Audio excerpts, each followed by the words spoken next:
কিছুদিন পূর্বে যেমন আমাদের দেশে দীর্ঘ 17 বছর ক্ষমতাধর যারা ছিল, যা ইচ্ছা তাই বলছে, যা ইচ্ছা তাই করছে।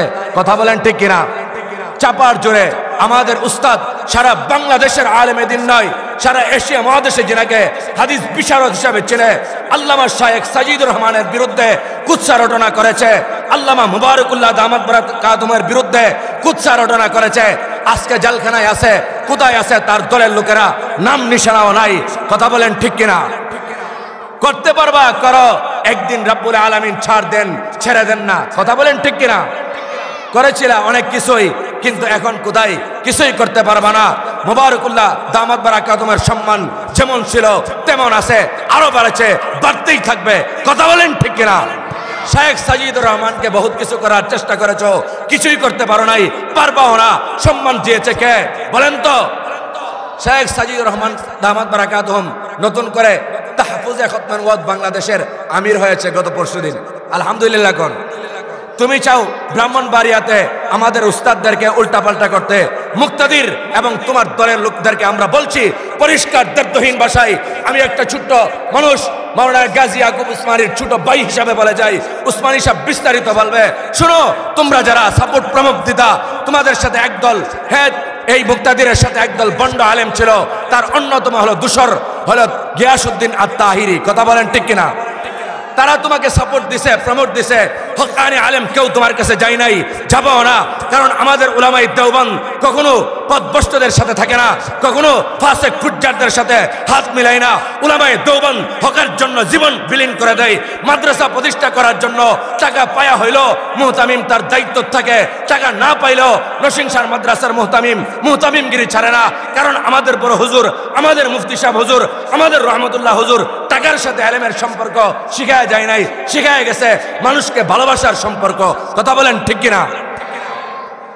পরিষ্কার ভাষায় বলতে চাই, তোমরা যা করছো অন্যায়, মাফ চাও আল্লাহর কাছে। আল্লাহ যদি মাফ করেন ভালো কথা, তবে দুনিয়ার বিচার তো তোমাদের হওয়া দরকার।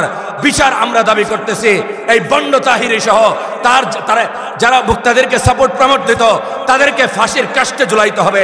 কারণ যেই অপরাধ করছে ব্রাহ্মণবাড়িয়ার জমিনে, আমাদের শত বৎসরের ইতিহাস ঐতিহ্য ব্রাহ্মণবাড়িয়া জামিয়া নিসার উপরে আক্রমণ করেছে, এটা ব্রাহ্মণবাড়িয়াবাসী কখনো বলতে পারে না, বলতে পারে না, বলতে পারে না। কথা বলেন ঠিক কিনা?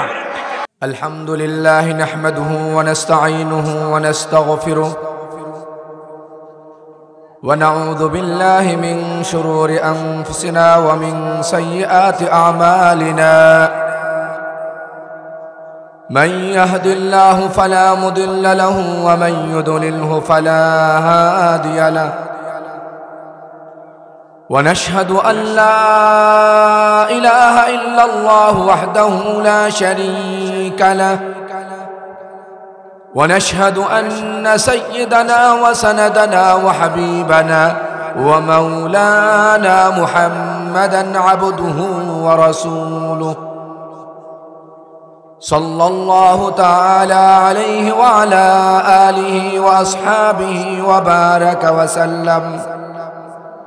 وبارك وسلم تسليما كثيرا. أما بعد فأعوذ بالله من الشيطان الرجيم. بسم الله الرحمن الرحيم. قل إن كنتم تحبون الله فاتبعوني يحببكم الله ويغفر لكم ذنوبكم والله غفور رحيم. وقال تعالى وكذلك جعلناكم أمة وسطا لتكونوا شهداء. بارك الله لنا ولكم في القرآن العظيم ونفعنا وإياكم بالآيات والذكر الحكيم. قال رسول الله صلى الله عليه وسلم من أحب سنتي فقد أحبني ومن أحبني كان معي في الجنة أو كما قال النبي عليه الصلاة والسلام মুহাব্বতের সাথে দিলটাকে মদিনাতুল মুনাওয়ারার দিকে সেট করে কয়েক মর্তবা দুরূদ শরীফ পড়ি আল্লাহুম্মা সাল্লি আলা মুহাম্মাদ ওয়া আলা আলি মুহাম্মাদ কামা সাল্লাইতা আলা ইব্রাহিম ওয়া আলা আলি ইব্রাহিম ইন্নাকা হামিদুম মাজিদ। দুরূদ শরীফ পড়লে লাভ না লস? রাসূল বলেন একবার আমার উপর দুরূদ শরীফ পড়বা, সঙ্গে সঙ্গে তোমাদের আমলনামায় 10টি নেকি লেখা হবে।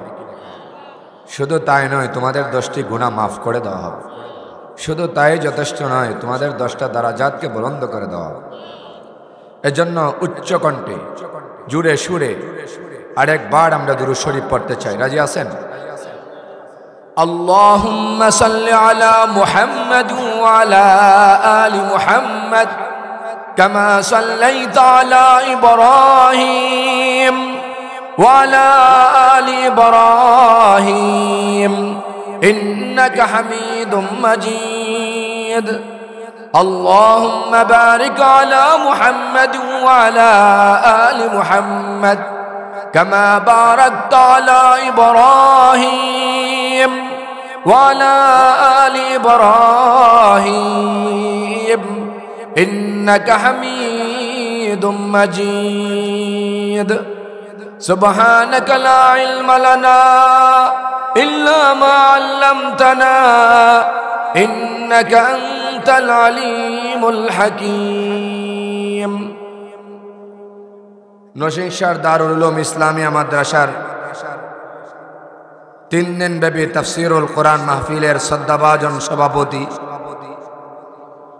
ঐতিহ্যবাহী এশিয়া মহাদেশের অন্যতম দ্বীনী শিক্ষা প্রতিষ্ঠান উম্মুল মাদারিস ব্রাহ্মণবাড়িয়া জামিয়া ইসলামিয়া ইউনিসিয়ার সুনামধন্য শিক্ষা সচিব শেখুল হাদিস উস্তাদ মুহতারাম হযরতুল আল্লাম আল্লামা মুফতি শামসুল হক সাহেব দামাত বারাকাতুহুম। এছাড়াও আমাদের জেলার শীর্ষস্থানীয় উলামায়ে কেরাম মাদ্রাসার মধ্যে উপস্থিত রয়েছেন। সকলের নাম বলা আমারই অল্প সময়ের ভিতরে সম্ভব নয়।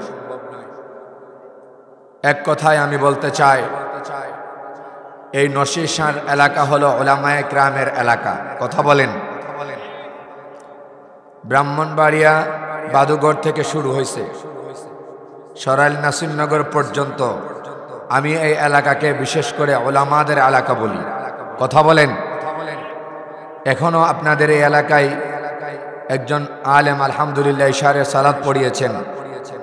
আমরা যেমনই ভাবে হযরত যে হুজুরের তাফসীর যিনি এই চেয়ারগুলিতে বসতেন আপনারা সবাই চিনেন, হযরত নাজম সাহেব হুজুর রহমতুল্লাহ আলাই, অর্থাৎ আল্লামা রহমতুল্লাহ সাহেব রহমতুল্লাহ আলাই। তিনি যে কণ্ঠে তেলাওয়াত করতেন, কিছুটা কণ্ঠের আঁচ আমি আজকে এশারের নামাজে লম্বা সময় পড়ে পেয়েছি। আল্লাহ মুরব্বির হায়াতে বরকত দান করুন, সকলে বলি আমিন। এছাড়াও অফিসে অনেক সিনিয়র উলামায়ে কেরাম অবস্থান করছেন। মঞ্চে অবশিষ্ট জাতির শ্রেষ্ঠ সন্তান হযরত উলামায়ে কেরাম আমার পরপরে স্টেজে আসবেন। সারা বাংলার আলোড়ন সৃষ্টিকারী মুফাসসির কোরআন, বাতিলের আতঙ্ক যাকে বলা হয়, শাইখুল ইসলাম আল্লামা আহমদ শফি রহমতুল্লাহ আলাইহির খলিফা মাওলানা গাজী ইয়াকুব উসমানী সাহেব দামাত বারাকাতুহুম।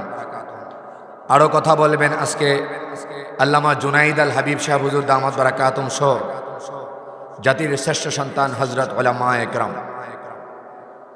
আমার সামনে বসা মুরব্বী বাবারা ও দিনদার ধর্মপ্রাণ মুসলমান ভাইয়েরা, পর্দার অন্তরালে অবস্থানরত আমার সম্মানিতা মা ও বোনেরা, আমরা সকলেই কালিমাতুশ শুকর আদায় করে বলি আলহামদুলিল্লাহ। নরসিংদীর দারুল উলুম ইসলামিয়া মাদ্রাসার 23, 24, 25 আজকে হয়তো 25 তারিখ, তাই না? সমাপনী দিনের বাদ ইশায় একজন মাওলানা সাহেব কিছু কথা বলেছেন। তারপর আমি একজন ছোট মানুষ, ইন্তেজামিয়া কমিটির পক্ষ থেকে ফয়সালা হয়েছে আপনাদের খিদমতে কিছু কথা বলার।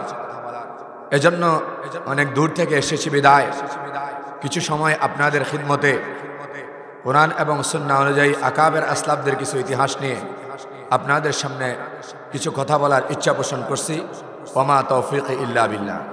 আল্লাহ তাআলা যেন আমাকে ইখলাসের সাথে আমলের নিয়তে বলবার, আপনাদের সবাইকে ইখলাসের সাথে আমলের নিয়তে শুনবার তৌফিক দান করেন। সকলে বলি আমিন। আমার সাথে একটু কথাবার্তা বলতে হবে, আপনারা কি রাজি আছেন? মুহতারাম হাজিরিন, আমরা জানি আল্লাহর ঘর মসজিদ, কথা বলেন ঠিক কিনা? একটু আগে ইশারে সালাত পড়ে আসছি। আমরা জানি নবীর ঘর হিসাবে মাদ্রাসাকে আমাদের এলাকার মানুষ আমরা লম্বা সময় ধরে জানি এবং চিনি, এ কথাটাই আমরা বুঝি। কথা বলেন ঠিক কিনা? এই কথাকে সামনে রেখেই আমি আপনাদের খিদমতে কোরআনুল হাকিমের দুটি আয়াতে কারিমা বরকতের জন্য তেলাওয়াত করেছি। রাসূল করিম সাল্লাল্লাহু আলাইহি সাল্লামের একখানা হাদিস পাঠ করেছি। তেলাওয়াতকৃত আয়াতগুলি এবং হাদিসকে সামনে রেখেই কিছু কথা বলবো ইনশাআল্লাহ। সম্মানিত হাজিরিন, আমাদেরকে আওয়াজ দিতে হবে আমরা অবশ্যই শেষ নবী এবং শ্রেষ্ঠ নবীর উম্মত। কথা বলেন, আমরা শেষ নবী এবং শ্রেষ্ঠ নবীর উম্মত। এতে কি কোনো সন্দেহ আছে কারো? মুহাম্মদ আরবি সাল্লাল্লাহু আলাইহি সাল্লাম শেষ নবী এবং শ্রেষ্ঠ নবী। আর মুহাম্মদ আরবি সাল্লাল্লাহু আলাইহি সাল্লামকে আল্লাহ তাআলা মধ্যম পন্থার নবী এবং মধ্যম পন্থার উম্মত হিসাবে আমাদেরকে প্রেরণ করেছেন। উম্মত, সুবহানাল্লাহ বলেন। মুহাম্মদ আরবি শ্রেষ্ঠ নবী এবং শেষ নবী, উম্মত হিসাবে আমরা শ্রেষ্ঠ উম্মত এবং মধ্যম পন্থা অবলম্বনকারী উম্মত। মধ্যম পন্থা অবলম্বনকারী উম্মত যতদিন পর্যন্ত ঠিক মধ্যম পন্থায় দাঁড়িয়ে থাকবে, এই উম্মতের মাধ্যমে শুধু সফলতা আর সফলতা আসবে। সুবহানাল্লাহ কোন? উম্মতকে বানানো হয়েছে সফলতার জন্য, উম্মতকে প্রেরণ করাই হয়েছে বিজয়ের জন্য, উম্মতকে বের করাই হয়েছে ইবাদত করার জন্য, আল্লাহর গোলামি করার জন্য। কথা বলেন। আল্লাহ কোরআনে পরিষ্কার বলেছেন, কুনতুম খায়রা উম্মাতিন উখরিজাত লিন-নাস তা'মুরুনা বিল মা'রুফ ওয়া তানহাউনা আনিল মুনকার ওয়া তু'মিনুনা বিল্লাহ।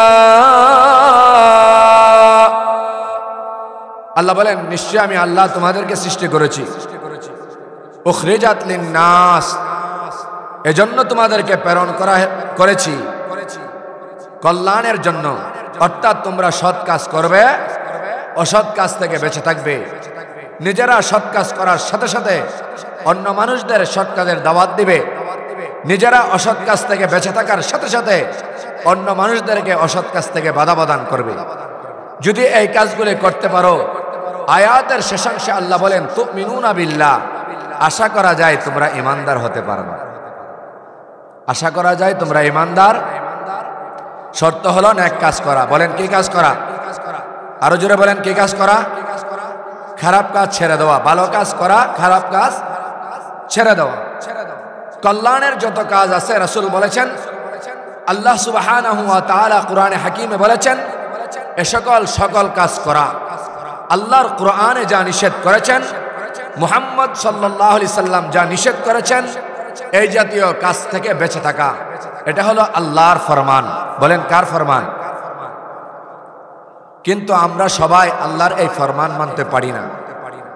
তার মূল কারণ হলো একটা, শয়তানের ওয়াসওয়াসায় পড়ে, কুমন্ত্রণায় পড়ে বিভিন্ন সময় বিভিন্নভাবে আমরা গুনাহের মধ্যে জড়িত হয়ে পড়ি। কথা বলেন ঠিক কিনা?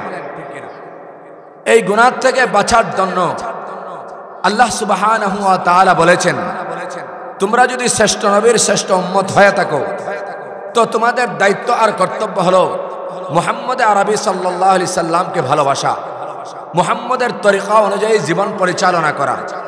নবীজি মুহাম্মদুর রাসূলুল্লাহ সাল্লাল্লাহু আলাইহি সাল্লাম যেভাবে চলছেন, যেভাবে জীবন পরিচালনা করেছেন, তোমাদেরও দায়িত্ব সেভাবে জীবন পরিচালনা করা। মুহাম্মদুর রাসূলুল্লাহকে ভালোবাসার অর্থই হলো মুহাম্মদুর রাসূলুল্লাহর অনুসরণ অনুকরণ করা। কথা বলেন। আমার তেলাওয়াতকৃত আয়াতে আল্লাহ বলেন, আগে শুনুন অনুবাদ। قل إن كنتم تحبون الله ফাত্তাবিউনি ইউহিব্বুকুমুল্লাহ। আল্লাহ বলেন, হে মুহাম্মদ সাল্লাল্লাহু আলাইহি সাল্লাম, আপনি জানায়া দেন আপনার পৃথিবীর সমস্ত উম্মতদেরকে, তারা যদি আমি আল্লাহকে ভালোবাসতে চায়, বলেন কাকে ভালোবাসা হবে, কার জন্য? এই নরসিংসার দারুল উলুম মাদ্রাসার 3 দিন ধরে আপনারা ধারাবাহিক তাফসীর শুনতে শুনতে ক্লান্ত হয়ে পড়ছেন। আজকে সমাপনী দিবসে বড় বড় উলামায়ে কেরাম আসবেন। এতদিন পর্যন্ত এই কষ্ট করছেন, আজকেও আখিরি মুনাজাত পর্যন্ত অবস্থান করবেন। কার জন্য? কথা বলেন, কার জন্য? আল্লাহর জন্য, একমাত্র আল্লাহকে ভালোবেসে। কথা বলেন। এই কথাটাই আল্লাহ তাআলা কোরআনে হাকিমে বলেন, কুল ইন কুনতুম তুহিব্বুনাল্লাহ। ও নবী মুহাম্মদ সাল্লাল্লাহু আলাইহি সাল্লাম, দুনিয়ার আপনার সমস্ত উম্মতদেরকে জানায়া দেন, যদি তারা আপনি মুহাম্মদকে আমি আল্লাহকে ভালোবাসতে চায়, আমি আল্লাহর সাথে সম্পর্ক স্থাপন করতে চায়। আরো এভাবে বললে বলা যায়, মুফাসসিরিনে কিরাম বলেন, যদি আল্লাহর সাথে আল্লাহ পাক রব্বুল আলামিনের সাথে সম্পর্ক স্থাপন করে জান্নাতে যাইতে চায়। আরো এভাবে বলা যায়, যদি আল্লাহ পাক রব্বুল আলামিনের সাথে দুনিয়ার জিন্দেগিতে ভালো কাজ করে করে তারা আল্লাহ পাক রব্বুল আলামিনের দিদার নসিব করতে চায়, নবী মুহাম্মদ আপনি জানায়া দেন দুনিয়ার সমস্ত আপনার উম্মতদেরকে, ফাত্তাবিউনি ইউহিব্বুকুমুল্লাহ। আমি আল্লাহ জানায়া দিলাম, তারা যদি আপনি মুহাম্মাদুর রাসূলুল্লাহকে ভালোবাসে, এক কথায় আপনাকে অনুকরণ করে, আপনার সাথে ভালোবাসার সম্পর্ক স্থাপন করে, তো আমি আল্লাহ পাক রব্বুল আলামিনের সাথে তাদের ভালোবাসা হয়ে যাবে। মুহাম্মদ সাল্লাল্লাহু আলাইহি সাল্লামকে ভালোবাসার অর্থই হলো আল্লাহকে ভালোবাসা। কথা বলেন ঠিক কিনা? নবীজিকে ভালোবাসা হলো ঈমান। বলেন, নবীজিকে ভালোবাসা হলো, মুহাম্মদ সাল্লাল্লাহু আলাইহি সাল্লামকে ভালোবাসার নাম ঈমান। নবী মুহাম্মদুর রাসূলুল্লাহকে ভালো না বাসলে ঈমানের পূর্ণতা হবে না, ঈমানদারই হওয়া যাবে না। কথা বলেন ঠিক কিনা? রাসূল করিম সাল্লাল্লাহু আলাইহি সাল্লাম হাদিসে কি বলেন? قال النبي صلى الله عليه وسلم لا يؤمن أحدكم حتى أكون أحب إليه من والده وولده والناس أجمعين أو كما قال النبي عليه الصلاة والسلام। মায়ের উম্মত ভালো করে শোনো, ততক্ষণ পর্যন্ত তোমরা শ্রেষ্ঠ নবীর শ্রেষ্ঠ উম্মত হতে পারবে না, ততক্ষণ পর্যন্ত তোমাদের ঈমানের পূর্ণতা হবে না, এক কথায় তোমরা ঈমানদারই হতে পারবে না, যতক্ষণ না পর্যন্ত লা ইউমিনু আহাদুকুম হাত্তা আকুনা আহাব্বা ইলাইহি, যতক্ষণ না পর্যন্ত দুনিয়ার সব কিছুর চাইতে আমি রাসূলকে বেশি না ভালোবাসো, তোমার প্রিয়তমা স্ত্রী থেকেও আমাকে বেশি না ভালোবাসো, তোমার সন্তান সন্ততি থেকেও আমাকে বেশি না ভালোবাসবে, তোমার মাতা পিতা থেকেও যতক্ষণ না পর্যন্ত আমি রাসূলকে বেশি ভালো না বাসবে, ততক্ষণ না পর্যন্ত তোমরা মুমিন হতে পারবে না। তাহলে ইমানদার হওয়ার সুযোগ নাই রাসূলকে ভালো না বেশে। কথা বলেন, আপনারা কি মনে করেন রাসূলকে ভালো না বেশে, রাসূলকে মুহাব্বত না করে মুহাম্মাদুর রাসূলুল্লাহকে ভালোবাসা ছাড়া ইমানের পূর্ণতা হবে কি? কিন্তু ভালোবাসার মাপকাঠি সংজ্ঞা কি, এটা নিয়ে হলো সবচাইতে সমস্যা। কথা বলেন ঠিক কিনা?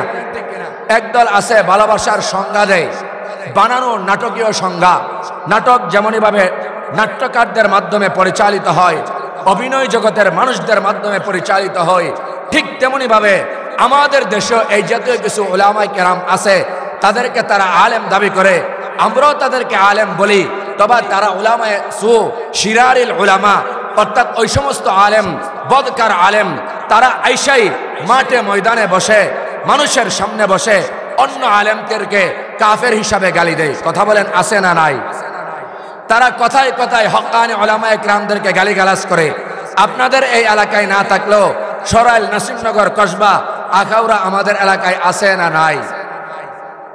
খোদার কসম করে বলি, যে আলেম মাহফিলে বসে অন্য আলেমকে কাফের বলে, এই আলেম বন্ড হওয়ার জন্য এর চেয়ে বেশি কোনো কিছুর দরকার নাই। এই কথাটাই সে বন্ড হওয়ার জন্য যথেষ্ট। কথা বলেন ঠিক কিনা? আজকে এই কথা বলবো ইনশাআল্লাহ, সময় আমি খুব পাবো না, তারপরে চেষ্টা করতেছি। সংক্ষিপ্তভাবে শোনেন, তাহলে ভালোবাসা রাসূলকে ঈমানের দাবি। মুহাম্মদুর রাসূলুল্লাহকে ভালো না বাসলে ঈমানের পূর্ণতা হবে না। এই ভালোবাসার সংজ্ঞাটা কিভাবে হবে? একটা ঘটনা 1 মিনিটে শোনাই, শুনবেন? আপনারা কি সবাই লাইলি আর মজনুর ইতিহাস শুনেছেন? কথা বলেন, শুনেছেন? লাইলি কেমন ভালোবাসতো মজনুকে, মজনু কেমন ভালোবাসতো লাইলিকে, এটার উপমার দৃষ্টান্ত উলামায়ে কেরাম দিয়েছেন। বিশেষ করে আমাদের ব্রাহ্মণবাড়িয়া জামিউনিসার বর্তমান সুনামধন্য প্রিন্সিপাল হুজুর, তিনি একটা কিতাব লিখেছেন। এই কিতাবের মধ্যে কবিতা তিনি আনছেন যে কেমন ভালোবাসতো মজনু তার লাইলিকে। একটু শুনবেন কি? আরে কথা বলেন, শুনবেন কিনা? দেখেন কেমন ভালোবাসতো। আমরু আলা দিয়ার দিয়ার লাইলা উকাব্বির জাল জিদার ওয়া জাল জিদার ওয়া মা হুব্বু শাগাফনা কলবি ওয়ালাকিন হুব্বু মান সাকানাত দিয়ারি। কবি বড় সুন্দর করে বলেন, আমাদের উস্তাদ মুহতারাম আল্লামা মুবারকুল্লাহ সাহেব দামাত বারাকাতুহুম লিখেছেন, আল্লাহ হযরতের হায়াতে আমলে বরকত দান করুক, সকলে বলি আমিন। হযরত লিখেছেন, আমরু আলা দিয়ার দিয়ার লাইলা উকাব্বিল জাল জিদার ওয়া জাল জিদার। দুনিয়ার মানুষরা জিজ্ঞাসা করে, ও মজনু তুমি তো পাগল হয়ে গেছো। মজনু বলে, কেমনে পাগল হইছি? বুঝো না তুমি পাগল হইছো? তুমি যখন লাইলির ঘরের দরজার সামনে দিয়া যাও, লাইলির জানালার সামনে দিয়া যাও, গেটের সামনে দিয়া যাও, তার গেটের মধ্যে চুম্বন আঁকো, দেওয়ালের মধ্যে চুম্বন আঁকো। এমনকি বলা হয়েছে অন্য কবিতায়, লাইলির বাড়ির কুকুরের পায়ের মধ্যে তুমি চুম্বন করো, তাহলে আমরা তোমাকে কি বলবো? নিঃসন্দেহে তুমি পাগল। কথা বলেন। একটা নারীর জন্য এভাবে ভালোবাসলে আমরা তো তাকে পাগলই বলি। কথা বলেন ঠিক কিনা? এই বেগানা নারীর ভালোবাসা জায়েজ না না জায়েজ? হালাল না হারাম? বেগানা নারীর সাথে কথা বলা হারাম, বেগানা নারীর সাথে সাক্ষাৎ করা হারাম, বেগানা নারীর জন্য সময় দেওয়া হারাম, এতে কোনো সন্দেহ নাই। কথা বলেন ঠিক কিনা?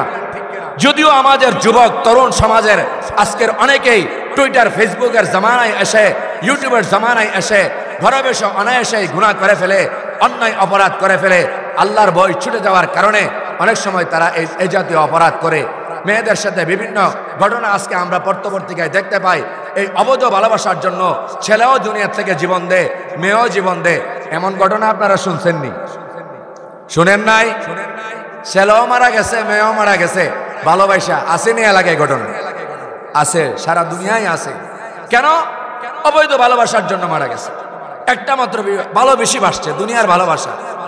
তো জগতের মানুষ জিজ্ঞেস করে, মজনু তো আমরা তোমাকে তো পাগল বলবো, আর কি বলবো? মজনু ডাক দিয়া দুনিয়ার মানুষদেরকে বলে, শোনো, আমি পাগল না, আমি পাগল না। তোমরা ভালোবাসার ব্যাখ্যা বুঝো না, তোমরা ভালোবাসার ব্যাখ্যা আমার থেকে নাও। মজনুকে লোকেরা বলে, কি ব্যাখ্যা নিব? বলে, ব্যাখ্যা হলো এভাবে, তোমরা মনে করতেছো আমি লাইলির দেওয়ালের মধ্যে চুম্বন করতেছি, তার চুকাটের মধ্যে চুম্বন করতেছি, কুকুরের পায়ে চুম্বন করতেছি। বিষয়টা এমন নয়। আলা দিয়ার দিয়ারি লাইলা উকাব্বিল জাল জিদার ওয়া জাল জিদার ওয়া মা হুব্বু শাগাফনা কলবি ওয়ালাকিন হুব্বু মান সাকানাত দিয়ারি। তোমরা বাহ্যিক দৃষ্টিতে দেখতেছো আমি দেওয়ালে চুম্বন করি।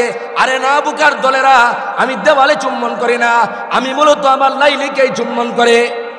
নাউজুবিল্লাহ। আরো আস্তে কোন কেমন আশেকে ব্যবস্থা হয়েছে ভালোবাসতে বাসতে এই বেগানা নারীরে।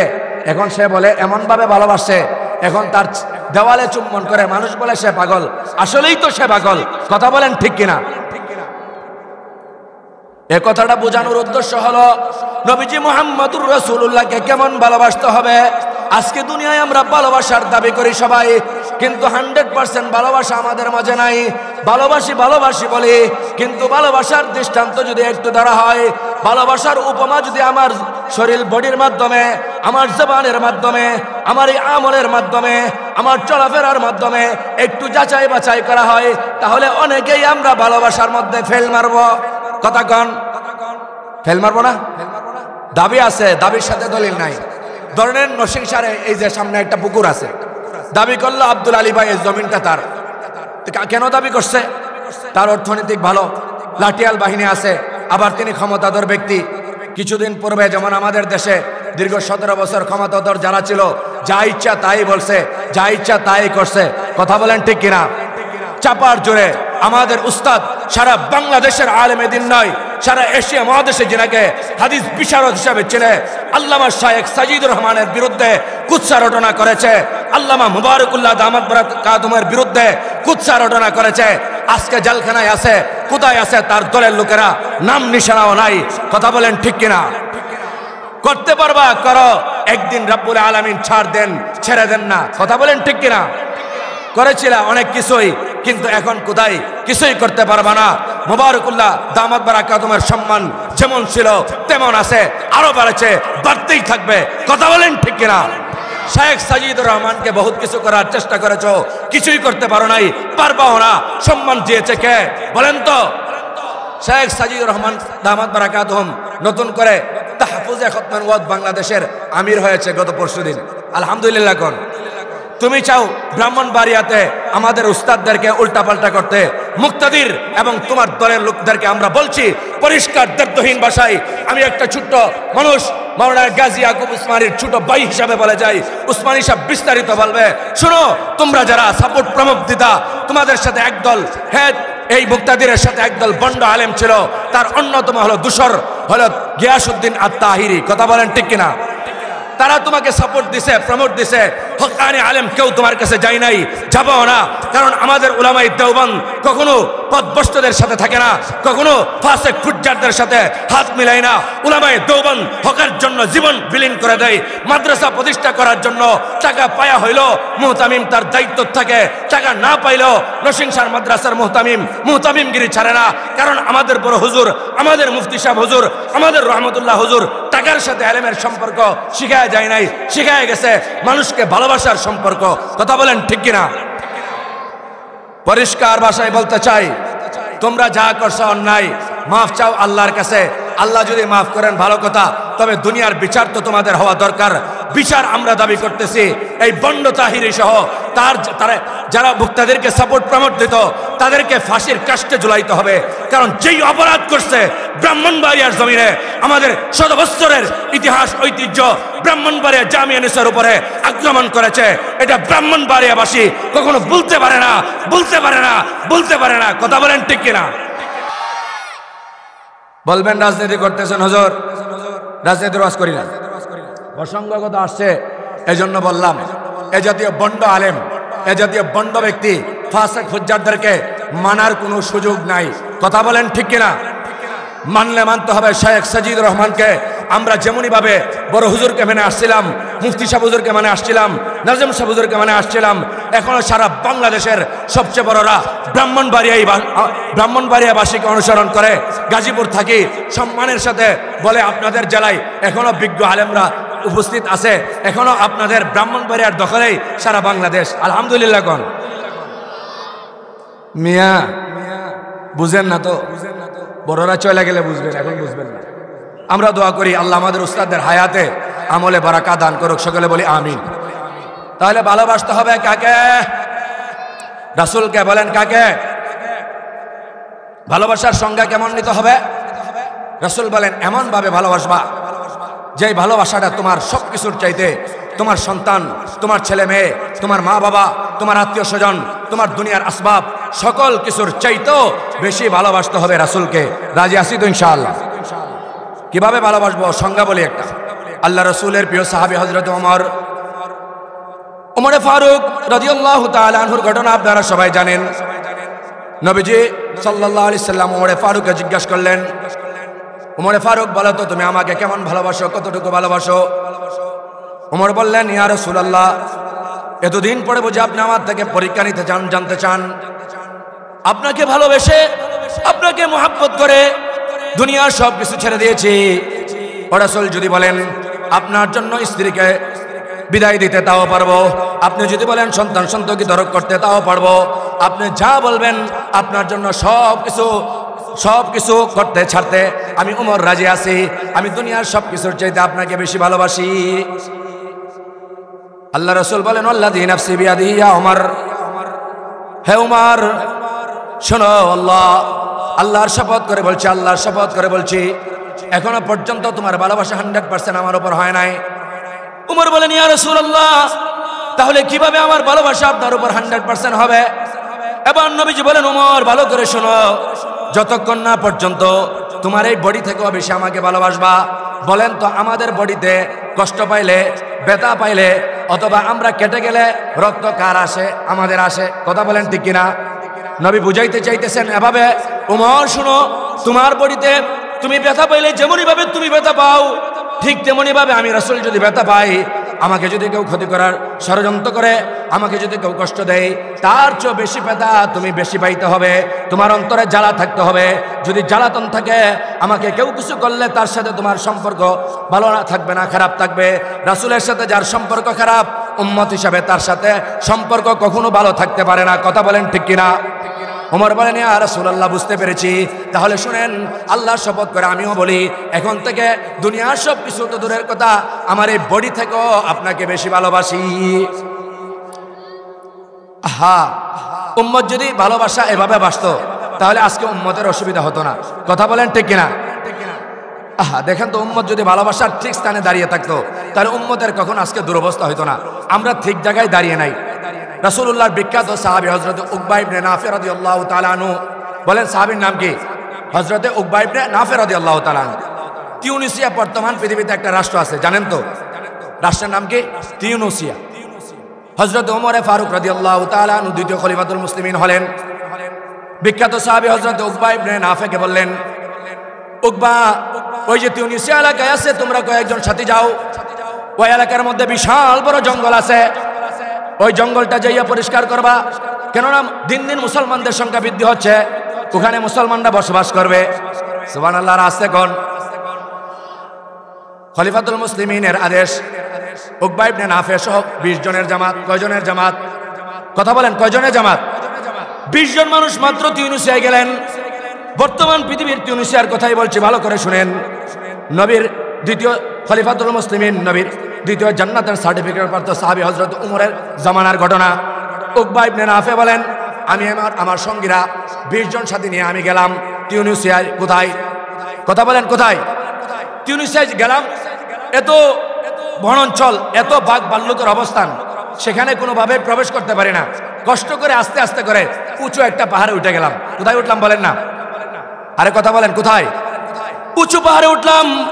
উঁচু পাহাড়ে উঠা আমরা চিন্তা করলাম, হুজুর ব্যবস্থা নাই, তায়াম্মুম করে নিলাম। তায়াম্মুম করে সাথে সঙ্গীরা 2 রাকাত নামাজ পড়লাম। বলেন কয় রাকাত? 2 রাকাত সালাত আদায় করলাম, নামাজ পড়লাম।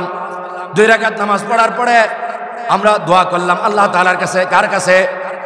উম্মতের পাওয়ার কথা এবার বুঝেন।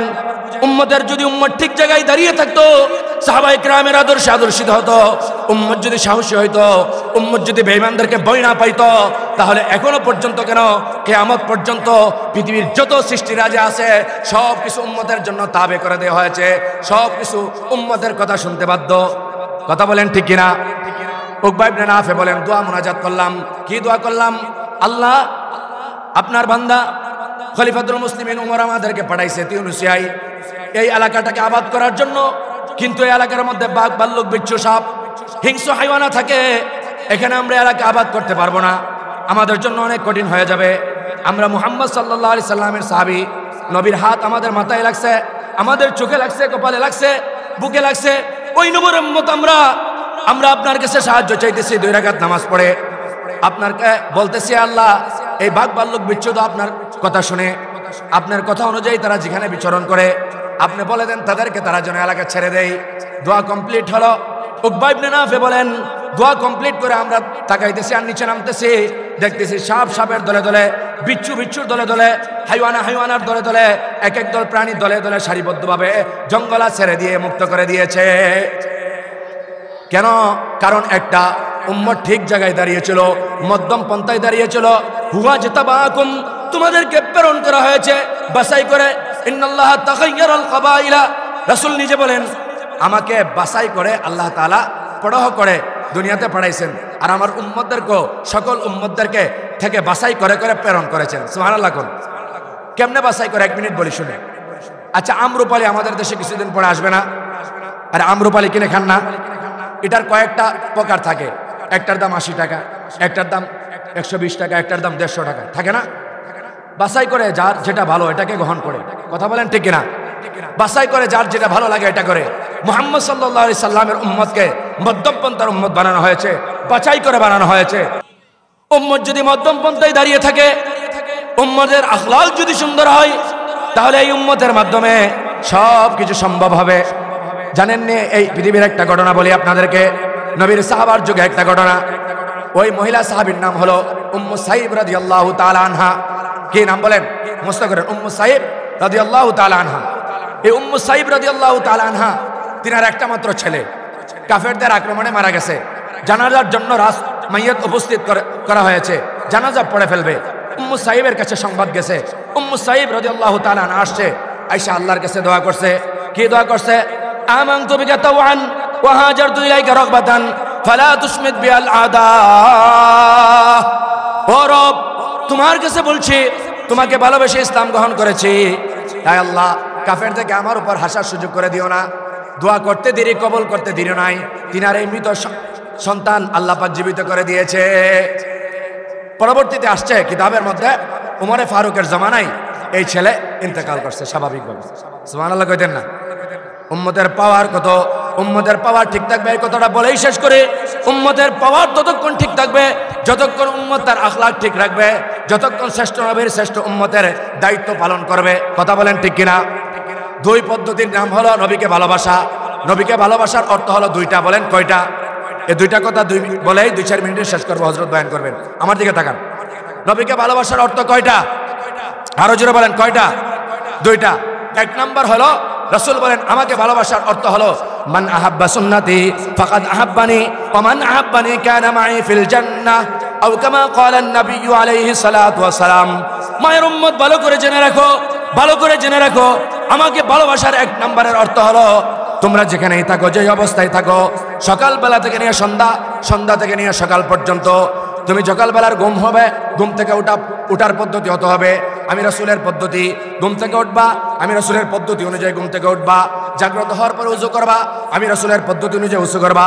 নামাজে আসবা, আমি রাসূলের পদ্ধতি অনুযায়ী নামাজে আসবা। মসজিদে প্রবেশ করবা, দোয়া পরে প্রবেশ করবা, ডান পা দিয়ে প্রবেশ করবা। মসজিদে থাকবা, ইতিকাফরত অবস্থায় থাকবা। মসজিদ থেকে বের হবা, এইভাবে করে দোয়া পরে বের হবা, ডান পা দিয়ে বের হবা। এইভাবে প্রত্যেকটা কাজে, প্রত্যেকটা মুহূর্তে মায়ের উম্মত, তোমরা যদি আমি রাসূলের সুন্নতকে অনুকরণ করতে পারো, এক কথায় আমার সুন্নতকে তোমাদের বাস্তব জীবনে লাগাইতে পারো। কোন জীবনে? কবরে মরণের পরে না মরণের আগে? এই জীবনে। এখন যারা এখানে আসি, তারা কি আমরা নিয়ত করতে পারি যে হুজুর নবীর প্রত্যেকটা সুন্নতকে আমরা আঁকড়িয়ে ধরবো, হার হামেশা নবীর সুন্নতকে জিন্দা করার জন্য আমল করব, নবীর সুন্নতের এই মার্কাজগুলিকে সবসময় জান এবং মাল দিয়া আমরা হেফাজত করব? এটা কি আমরা নিয়ত করতে পারি ইনশাআল্লাহ? এই নরসিংসার মাদ্রাসায় কি শিক্ষা দেওয়া হয়? 1 মিনিটে বলে ভালো করে শুনে রাখেন। এই মাদ্রাসায়ে কওমিয়া, এই উলামায়ে কেরাম দেওবন্দের মাদ্রাসাগুলি, উলামায়ে দেওবন্দের অবদান জাতির কাছে কি? জাতি তো ভুলে গেছে। এই জন্য জাতি মাঝে মধ্যে উলামায়ে দেওবন্দের সাথে উল্টাপাল্টা আচরণ করে। কথা বলেন ঠিক কিনা? একমাত্র এই পৃথিবীতে তকি উসমানী সাহেব বলেন, বর্তমান পৃথিবীতে একটা মাত্র দল আছে যেই দলের মাধ্যমে সহিহ কুরআন আর সুন্নাহ শেখা যায়। আর পৃথিবীর কোনো দল বর্তমানে মওজুদ নাই, উপস্থিত নাই। পৃথিবীর এমন কোনো শিক্ষা প্রতিষ্ঠান পাবেন না যেই শিক্ষা প্রতিষ্ঠানের মধ্যে সংমিশ্রণ হয়েছে না। একমাত্র একটা ধারা, উলামায়ে দেওবন্দের ধারা, এখনো পর্যন্ত সংমিশ্রণ হয় নাই। একজনও উলামায়ে দেওবন্দের মাদ্রাসাগুলি পড়ে, কওমি মাদ্রাসায় পড়ে নাস্তিক হয় নাই, হচ্ছেও না। কিয়ামত পর্যন্ত যতদিন কওমি মাদ্রাসার রূপরেখায় দেওবন্দের অনুসরণে দাঁড়িয়ে থাকবে, ততদিন পর্যন্ত এখান থেকে একজন নাস্তিক তো দূরের কথা, একজন উল্টা সিধা মানুষও কখনো তৈরি হয় না। কথা বলেন ঠিক কিনা? যত নাস্তিক তৈরি হয় ইউনিভার্সিটিতে তৈরি হয়, যত নাস্তিক তৈরি হয় উচ্চ বিদ্যালয়ে পড়া হয়, যত নাস্তিক তৈরি হয় উল্টাপাল্টা প্রতিষ্ঠানে পড়া হয়। কিন্তু কওমি মাদ্রাসায় পড়ে হয়তো জাতির ইমাম হয়, হয়তো জাতির মুয়াজ্জিন হয়, হয়তো জাতির মুহাদ্দিস হয়, জাতির রাহবার হয়। উম্মতের উলামায়ে কেরাম, হক্কানি আলেমরাও এখন আলহামদুলিল্লাহ রাজনীতি শিখবেন সহি রাজনীতির দ্বারা। এটাও উলামায়ে দেওবন্দের কাছে মওজুদ আছে, আলহামদুলিল্লাহ বলেন। অন্য সব দ্বারার মধ্যে ভেজাল, একমাত্র ভেজাল মুক্ত দ্বারা হলো উলামায়ে দেওবন্দ। কথা বলেন উলামায়ে, ইনশাআল্লাহ উলামায়ে দেওবন্দের এই মার্কাজ নরসিংসার দারুল উলুম মাদ্রাসার সাথে মোহাব্বত রাখবেন তো ইনশাআল্লাহ? সেই সাথে সাথে নিজেদের জীবনকে পরিবর্তন করার জন্য নবীর সুন্নত তরিকায় জীবন পরিচালনা করবেন তো ইনশাআল্লাহ। করলে কি হবে বলে দিচ্ছি, মান আহাব্বা সুন্নতি ফাকাদ আহাব্বানি ওয়া মান আহাব্বানি কানা মাই ফিল জান্নাহ। মায়ের উম্মত, যদি তোমরা ভালো করে সুন্নতকে আঁকড়িয়ে ধরতে পারো, সকালবেলা থেকে নিয়ে সন্ধ্যা, সন্ধ্যা থেকে নিয়ে সকাল, প্রত্যেকটা কাজে প্রত্যেকটা মুহূর্তে নবীর সুন্নত কি কি আছে, মাদ্রাসার হুজুর থেকে যায় না, ইমাম সাহেব থেকে যায় না, মুয়াজ্জিন সাহেব থেকে যায় না, আমল করবা। যদি করো, আমি রাসূল ঘোষণা দিলাম তোমরা আমার সাথে জান্নাতে চলে যাবে। সবাইকে রাসূলের সাথে জান্নাতে যাইতে চাই, তাহলে সুন্নত মানবো তো ইনশাআল্লাহ। সুন্নতের নাম রহমত, সুন্নতের নাম মাগফিরাত, সুন্নতের নাম নাজাত, সুন্নতের নাম বরকত। সুতরাং সুন্নত যার নাই, কিছুই নাই তার, সুন্নত আছে যার, সব আছে তার। রাজি আছি তো ইনশাআল্লাহ? তাহলে এক নম্বর হলো সুন্নতের অনুসরণ, শেষ কথা। দুই নম্বর হলো নবীর ইজ্জতের, নবীরে ভালোবাসার দুই নম্বর অর্থ। কয়টা অর্থ বলছিলাম? দুইটা। এক নম্বর হলো নবীর সুন্নত মানা এবং নবীর সুন্নত অনুযায়ী যে সকল মাদ্রাসাগুলি পরিচালিত হয়, ওলামায়ে হক্কানি, ওলামায়ে দেওবন্দ, ওই মাদ্রাসাগুলির সাথে মহব্বত তৈরি করা। রাজি আছি তো ইনশাআল্লাহ? তাহলে দুই নম্বর কারণ কি? দুই নম্বর কারণ হলো রাসূল বলেন আমাকে ভালোবাসার দুই নম্বর অর্থ হলো, দুই নম্বর বিষয় হলো তোমরা আমি রাসূলের ইজ্জতের পাহারাদারি করবা। সুবহানাল্লাহ কোন? রাসূলের ইজ্জতের পাহারাদারি কে করবে? আমরাই করতে হবে। কথা বলেন ঠিক কিনা? না আর কোনো নতুন উম্মত পরে আসবে, আপাতত আমরাই আছি। সুতরাং রাসূলের ইজ্জতের ব্যাপারে যেই কিছু বলক না কেন, সে আর আমার আপনজন থাকতে পারে না। সে যদি আমেরিকার প্রেসিডেন্ট হয়, আমাদের রাসূলের বিরুদ্ধে বলে, তার সাথে আমাদের কোনো আপোষ হতে পারে না। কথা বলেন ঠিক কিনা? তাহলে রাসূলের ইজ্জতের পাহারাদারি করা সব সময় সর্ব অবস্থায়, এর শিক্ষাটাও সাহাবায়ে কিরামদের থেকে নিতে হবে। এক মিনিটে বলছি, নবীজির একজন প্রিয় সাহাবী ছিল হযরত আব্দুল্লাহ ইবনে আতিক রাদিয়াল্লাহু তাআলা আনহু। সাহাবীর নাম কি বলেন? আব্দুল্লাহ ইবনে আতিক রাদিয়াল্লাহু তাআলা আনহু। কাব ইবনে আশরাফ একজন নেতা ছিল কাফেরদের। কাব ইবনে আশরাফ নেতা। এই নেতা নবীজি মুহাম্মদুর রাসূলুল্লাহকে বাজারের মধ্যে গালিগালাজ করে। কি করে বলেন? নাউজুবিল্লাহ কইতেন না। আর রাসূলকে গালি দেয়, কথা শুনছেন, তারপরে নাউজুবিল্লাহ বলবেন না? রাসূলকে গালি দেয়। রাসূলুল্লাহ বলছেন নামাজের পর একদিন সাহাবায়ে কেরাম কে আছো, ঘোষণা হলো কাব ইবনে আশরাফ আমাকে বিভিন্ন জায়গার মধ্যে বাজার ঘাটে আমার সম্মান নিয়ে কথা বলে, ইজ্জত নিয়ে কুচ্ছারটনা করে। কেউ যদি কাব ইবনে আশরাফের ব্যাপারে ফয়সালা গ্রহণ করতে পারে, আমি রাসূল তার ব্যাপারে জান্নাতের ফয়সালা ঘোষণা করলাম।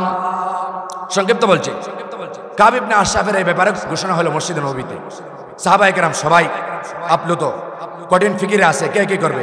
আব্দুল্লাহ ইবনে আতিক তিনি সাধারণত চোখে একটু কম দেখতেন, অনেক যুদ্ধে যেতে পারেন নাই। আল্লাহর কাছে তখনই দোয়া করছে, এই ইবাদত কবুল হওয়ার জন্য, ইশকে রাসূল পাওয়ার জন্য আল্লাহর কাছে চাইতে হয়। বলেন কার কাছে চাইতে হয়? আব্দুল্লাহ ইবনে আতিক সঙ্গে সঙ্গে চাইছেন আল্লাহর কাছে, আয় আল্লাহ, আপনার কাছে আমি চাইতেছি একটা সুযোগ। মুহাম্মদ সাল্লাল্লাহু আলাইহি ওয়াসাল্লামের সাথে বদরে যাইতে পারি নাই, উহুদে যাইতে পারি নাই, আজকে একটা সুযোগ আসছে, এই সুযোগটা আপনি দয়া করে আমাকে দেন। আল্লাহ পাক কবুল করছে তার দোয়া। সুবহানাল্লাহ কন্যা। আব্দুল্লাহ ইবনে আতিক বর্ণনা করেন, এভাবে করে আস্তে আস্তে করে বাড়িতে গেলাম, খঞ্জর একটা নিলাম, খঞ্জরটা জামার ভিতরে নিলাম। আমি কাব ইবনে আশরাফ যে বাড়িতে থাকে গ্রাম্য এলাকায়, সেখানে তার বাড়িতে গেলাম। সে 2 তলায় অবস্থান করে। আস্তে আস্তে করে উপলব্ধি করলাম সে কোথায় আছে। রাতের বেলা মাগরিবের পরে মানুষ মনে করলো আমি অন্ধ, আমাকে ঢুকার পারমিশন দিছে, সব ঘুমিয়ে গেছে, রাত গভীর হয়ে গেছে। আমি আমার খঞ্জরটা বের করলাম, দেখলাম তাদের নেতা কাব ইবনে আশরাফ নাক ডেকে ঘুমাইতেছে। এমনই মুহূর্তে আমার প্রথম খঞ্জর মারলাম, তার উপরে দ্বিতীয়বার মারলাম, তৃতীয়বার মারলাম। তারপর অপেক্ষা করতেছি যদি না মারা যায়। আস্তে আস্তে করে তার ছাদের এক কোণারে আইসা এক জায়গায় দাঁড়িয়েছিলাম, দেখি কোনো এলান আসে কিনা। সকালবেলা তার সঙ্গ পাঙ্গরা আইসে, আইসা এলান দিয়েছে, কাব ইবনে আশরাফ কাতকাতালা, ও লোকেরা শুনো, ভালো করে শুনো, কে বা কারা যেন আমাদের নেতা কাব ইবনে আশরাফকে হত্যা করে ফেলেছে। এই সংবাদ শোনার পরে আব্দুল্লাহ ইবনে আতিক বাসায় চলে গেছেন। বাসায় যেয়ে নামাজের সময় হয়েছে, নবীজির দরবারে নামাজ পড়ার জন্য গেছেন। নবীজি নামাজের পড়ে রাখতেছেন, কোথায় আব্দুল্লাহ ইবনে আতিক? শুভ সংবাদ গ্রহণ করো, শুভ সংবাদ গ্রহণ করো, তুমি রাসূলের ইজ্জতের পাহারাদারি করেছো, তোমার জন্য জান্নাতের শুভ সংবাদ। এজন্য রাসূলের ইজ্জতের বিরুদ্ধে যেই কিছু বলুক না কেন, যত বড় নেতাই হোক না কেন, দেশের প্রধানমন্ত্রী হোক না কেন, তার সাথে মুসলমানদের কোনো আপোষ থাকতে পারে না। হক্কানি উলামায়ে কেরামরা যখনই ডাক দেয়, কওমি মাদ্রাসার আলেমরা যখনই ডাক দেয়, আর একমাত্র কওমি মাদ্রাসার আলেম ছাড়া বর্তমানে নবীর দুশমনদের বিরুদ্ধে কেউ কথা বলে না, বলবেও না। দেশের সম্পর্ক অন্যরা বলে নাই, বলবেও না। মজা নিতে চাই, একমাত্র হক্কানি আলেম উলামায়ে দেওবন্দরাই যুগে যুগে শাপলা চত্বর থেকে নিয়ে শুরু করে এযাবৎ পর্যন্ত হক্কানি কাজের আঞ্জাম দিয়েছে এবং দিচ্ছে এবং দিবে। কথা বলেন ঠিক কিনা? এজন্য হক্কানি উলামায়ে দেওবন্দের সাথে থাকবেন তো ইনশাআল্লাহ। আল্লামা শায়েখ সাজিদুর রহমান সাহেব হুজুরের সাথে থাকবেন তো ইনশাআল্লাহ। এই মাদ্রাসার মুহতামিম সাহেব আমার বিয়াই মানুষ, আল্লাহ হজরতের হায়াতে আমলে বরকত দান করুক মঞ্জুর সাহেবের, সকলে বলেন আমিন। আপনাদের এলাকার সন্তান, ওনাদের সাথে পরামর্শ করে মাদ্রাসাকে দিন দিন এগিয়ে নেবেন। হজরত আপনার সময় খেয়ে ফেলছি, উনি বড় আলোচক, আমি চিনি, আপনারাও ইনশাআল্লাহ ভালো সুন্দর আলোচনা করবে, আরও বড় বড় আলোচক আছেন, একটু সময় নিয়ে আনিছে হজরত থেকে, এজন্য মনে কষ্ট নেবেন না। আপনাদের সবার কাছে দোয়া চাই। ইয়াকুব উসমানী সাহেবের বাড়ি শামবাড়ি, আর আমার বাড়ি তুলাতলা, কাছাকাছি। ইয়াকুব উসমানী সাহেব আমার বড় ভাই লাগে। আল্লাহ তাআলা মজলুম আলেম দিন গাজী ইয়াকুব উসমানীকে সারা বিশ্বময় কবুল করুক, সকলে বলেন আমিন। তিনি আহমদ শফি সাহেব রহমতুল্লাহ আলাইহির অন্যতম খলিফা। তিনি আহমদ শফি সাহেব কাছ থেকে কিনেছেন, খেদমত করতে পারছেন, অনেক কাছের ছিলেন। এজন্য বড়দের সাথে থাকা, কাছে থাকা, এটা ভাগ্যের ব্যাপার আছে। আল্লাহ তাআলা উসমানী সাহেব মজলুম ছিলেন, উসমানের বিরুদ্ধে, গাজী ইয়াকুব উসমানী সাহেবের বিরুদ্ধে তাহিরি ফতোয়া দেয়। আমি তাহিরিকে আজকে নরসিংদীর মাহফিলে বলে যাই, তাহিরি, গাজী ইয়াকুব উসমানী তো আমার বড় ভাই, আমি উবাইদুল্লাহ বলছি, তুমি শোনো, তুমি আমার সাথে চ্যালেঞ্জ গ্রহণ করবানি, শুধু আমি একজন উবাইদুল্লাহ তোমার সাথে চ্যালেঞ্জ দিলাম, চ্যালেঞ্জ না দিয়ে মাঠে আসো, খেলা হবে। কথা বলেন ঠিক কিনা? তোমরাও বলতে খেলা হবে, আমরাও বলি খেলা হবে। সাহস থাকলে মাঠে আসো। ব্রাহ্মণবাড়িয়াবাসী কাউকে পরোয়া করে না, ব্রাহ্মণবাড়িয়ার তৌহিদি জনতা বাতিলের বিরুদ্ধে আপোষ করে নাই, করবে না ইনশাআল্লাহ। কথা বলেন ঠিক কিনা? আল্লাহ আমাদের সকলকে হক এবং হক্কানি উলামায়ে কেরামের সহবতে থেকে ঈমান ও আমলকে তাজা বানাইবার, নরসিংদী দারুল উলুম ইসলামিয়া মাদ্রাসার সাথে থাকার তৌফিক দান করুক। আমিন। ওয়া আখিরু দাওয়ানা আনিল হামদুলিল্লাহি রাব্বিল আলামিন।